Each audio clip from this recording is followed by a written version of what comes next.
के राष्ट्रपति विद्यादेवी भण्डारीले नागरिकता विधेयककै कारण राजीनामा देलिन् त?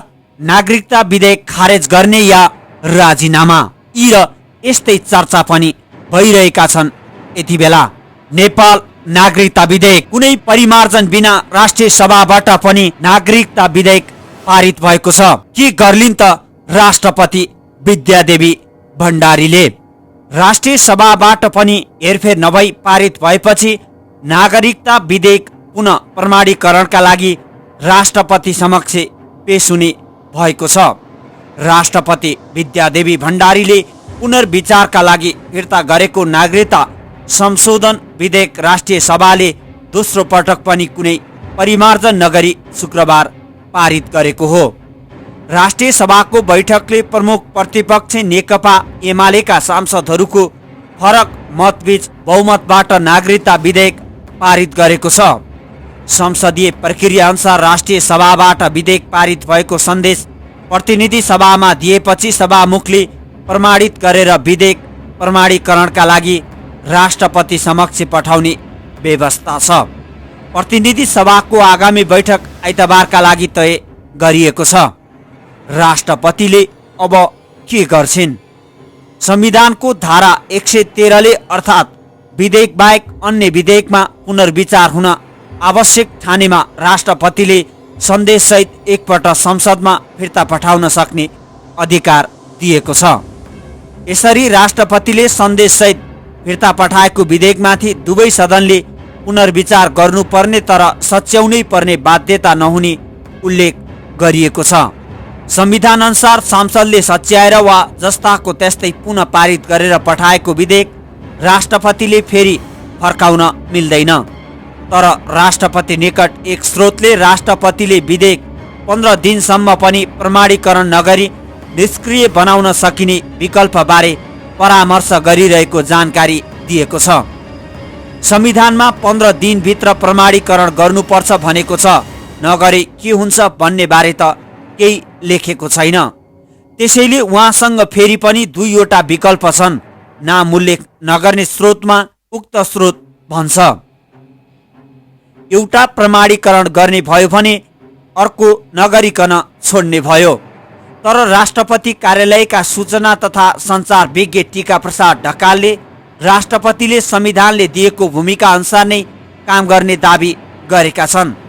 विधेयक आइसकेपछि संविधानमा जे जस्तो व्यवस्था छ त्यस्तै हुन्छ, ढकालले भने।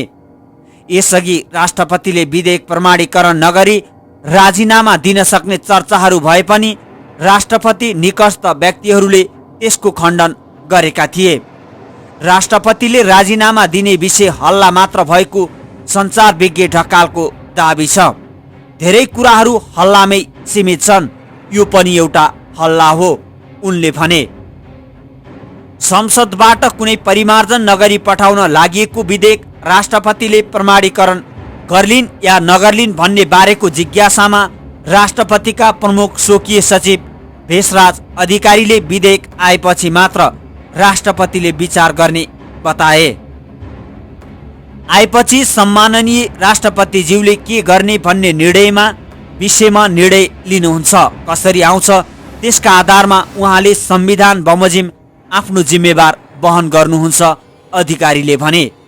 राष्ट्राध्यक्षको अपमान।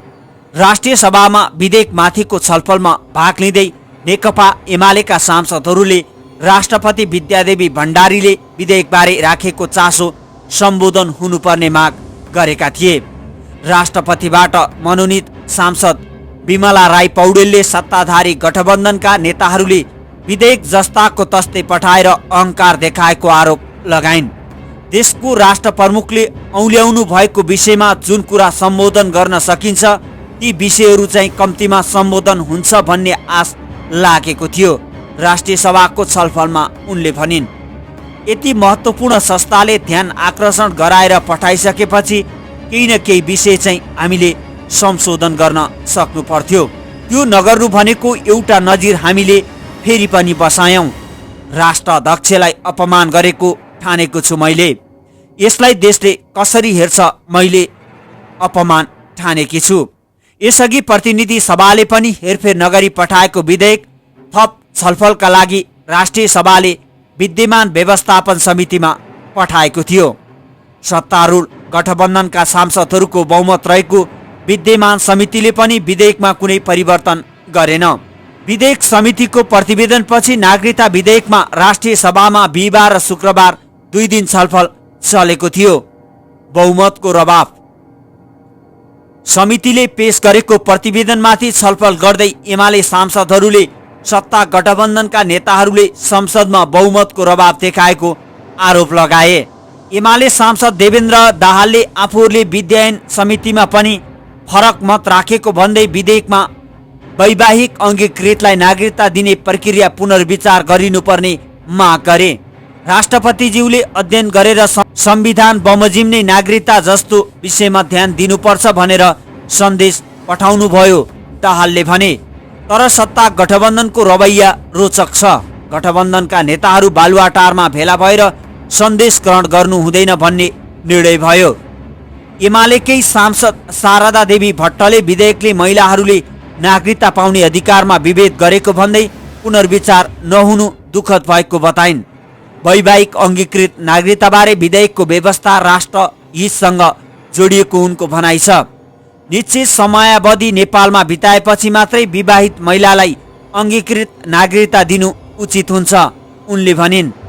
विधेयकमा नेपाली पुरुषसँग विवाह गरेका विदेशी महिलाले आफ्नो पुरानो नागरिकता त्याग गर्ने प्रक्रिया सुरु गरेपछि नेपाली अङ्गीकृत नागरिकता पाउने व्यवस्था छ। पूर्व गृहमन्त्री तथा राष्ट्रिय सभा सांसद वामदेव गौतमले बहुमतबाट पारित हुने विधेयकले असन्तुष्टिको सम्बोधन नगर्ने दावी गरे। आज हामीले पास गरेको यो विधेयकले पास भएर कानुन बनिसकेपछि पनि संशोधनको लागि आन्दोलन मचाउन सक्छ, नेकपा राष्ट्रिय एकता अभियानका संयोजक समेत रहेका गौतमले भने। सत्तारूढ गठबन्धनका सांसदहरूले भने विधेयकको अहिलेकै व्यवस्था ठिक भएको भन्दै प्रतीक्षा गरेका छन्। राष्ट्रिय सभाको छलफलमा नेपाली काङ्ग्रेसका सांसद जितेन्द्र देवले नागरिकता विधेयकमा माग गरिएको संशोधनले नेपालको राष्ट्रियता बलियो नहुने तर्क गरे। प्रादेशिक पहिचान सहितको